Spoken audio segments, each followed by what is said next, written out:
দুইটি সহজ উপায় আমি আপনাদের সাথে শেয়ার করব। পান সিগারেট খেয়ে দাঁতের ১২টা বেজে গেছে, হলদে কালচে হয়ে গেছে, সেই দাঁত চকচকে ঝকঝকে হয়ে যাবে একবার ব্যবহারেই। এখানে ১ম যে উপায়টি আমি শেয়ার করব এর জন্য আমার লাগবে হলো রসুন। এখানে আমার ২ থেকে ৩ কোয়া রসুন লাগবে। আমি রসুনের খোসা ছাড়িয়ে নিয়েছি।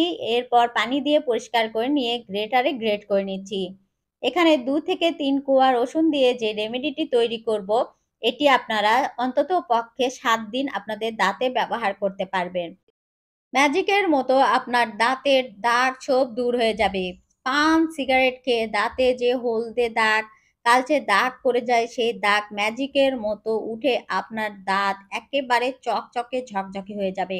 এখানে আমি ২ কোয়া রসুন গ্রেট করে নিলাম। এরপর এর সাথে অ্যাড করব টুথপেস্ট। আমি এখানে পেপসোডেন্ট নিয়েছি কারণ আমি এই পেস্ট ব্যবহার করি। আপনারা দাঁতে যে পেস্ট ব্যবহার করেন সেটা এখানে অ্যাড করে দেবেন। এখানে ১ চা চামচ পরিমাণ আমি পেস্ট অ্যাড করছি। যেটুকু আমি তৈরি করব এটুকু আপনারা নরমালি ফ্রিজে রেখে সংরক্ষণ করে ৭ দিন দাঁতে ব্যবহার করতে পারবেন। এখানে রসুন গ্রেট করার পর ২ চা চামচ পরিমাণের মতন হয়েছিল এবং এর সাথে টুথপেস্ট অ্যাড করলাম ১ চা চামচ পরিমাণ। এরপর ২ টি ভালোভাবে আমি মিশিয়ে নিচ্ছি। ভালোভাবে মেশানোর পর বাকি উপকরণগুলো অ্যাড করতে হবে। এরপর দিচ্ছি লেবুর রস। এখানে ১ চা চামচ পরিমাণ লেবুর রস অ্যাড করে দিলাম। এরপর আবার একটু ভালোভাবে মিশিয়ে নেব। এরপর লাস্ট একটি উপকরণ এর সাথে অ্যাড করব সেটি হলো সরিষার তেল। এখানে ১/২ চা চামচ পরিমাণ সরিষার তেল অ্যাড করে দেবেন। যাদের দাঁতের মাড়ি ফুলে গেছে, দাঁতের গোড়া দিয়ে রক্ত বের হয় তাদের জন্য কিন্তু এই সরিষার তেল খুব উপকারী।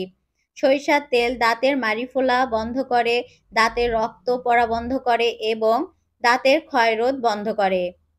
এখানে ১/২ চা চামচ পরিমাণ সরিষার তেল দেওয়ার পর আমি ভালোভাবে মিশিয়ে নিলাম। তৈরি হয়ে গেছে এই ১ম উপায়টি। এটি কিভাবে ব্যবহার করবেন? সকালে ঘুম থেকে উঠে অথবা রাতে ঘুমানোর আগে আপনারা এটি ব্রাশে লাগিয়ে ব্রাশ করবেন। এতে করে আপনাদের দাঁতের মাড়ি ফুলে যাওয়া, দাঁতের গোড়া দিয়ে রক্ত বের হওয়া এবং দাঁতে ব্যথা থাকলে সেটাও ভালো হয়ে যাবে এবং দাঁতের হলদে ভাব, কালচে ভাব, দাগ ছোপ উঠে দাঁত চকচকে ঝকঝকে হয়ে যাবে।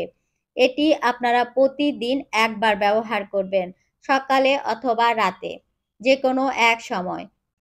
আশা করি একবার ব্যবহারে আপনাদের দাঁতের সমস্ত ময়লা দূর হয়ে যাবে। এরপর ২ নাম্বার। ২ নাম্বার উপায়টিও এক্কেবারে সহজ এবং দাঁতের জন্য খুব উপকারী। এখানে আমি টুথপেস্ট নিয়ে নিলাম। এখানে আমি পেপসোডেন্ট নিয়েছি। আপনারা যেকোনো টুথপেস্ট এখানে অ্যাড করতে পারেন। এখানে ১ চা চামচ পরিমাণ আমি পেপসোডেন্ট নিয়েছি। আপনারা দাঁতে যে পেস্ট ব্যবহার করেন সেটাই অ্যাড করবেন। এরপর এর সাথে অ্যাড করব আমি ইনো। ইনো দাঁত পরিষ্কার করে। দাঁতে যত ময়লা আছে, দাগ ছোপ আছে সমস্ত দূর করে কিন্তু ইনো। ইনো ত্বকের ময়লা পরিষ্কার করতে যেমন কার্যকারী ঠিক তেমনি দাঁত পরিষ্কারেও কিন্তু খুব কার্যকারী। ইনস্ট্যান্ট চকচকে ঝকঝকে করবে আপনার দাঁত। এখানে ১/২ চা চামচ পরিমাণ ইনো অ্যাড করেছি। এরপর অ্যাড করব কফি। বাসায় যদি কফি থাকে এখানে আপনারা ২ থেকে ৩ চিমটি পরিমাণ কফি অ্যাড করবেন। এটা আপনারা অ্যাড করলেও হবে, না করলেও হবে। যদি থাকে তাহলে আপনারা ২ থেকে ৩ চিমটি পরিমাণ কফি এখানে অ্যাড করে দেবেন। ১ চা চামচ পরিমাণ টুথপেস্ট, ১/২ চা চামচ পরিমাণ ইনো এবং ২ থেকে ৩ চিমটি পরিমাণ কফি। এরপর অ্যাড করছি লেবুর রস। এখানে ১ চা চামচ পরিমাণ লেবুর রস আমি অ্যাড করে দিচ্ছি। যদি ইনো না থাকে আপনারা বেকিং পাউডারও এখানে অ্যাড করতে পারেন।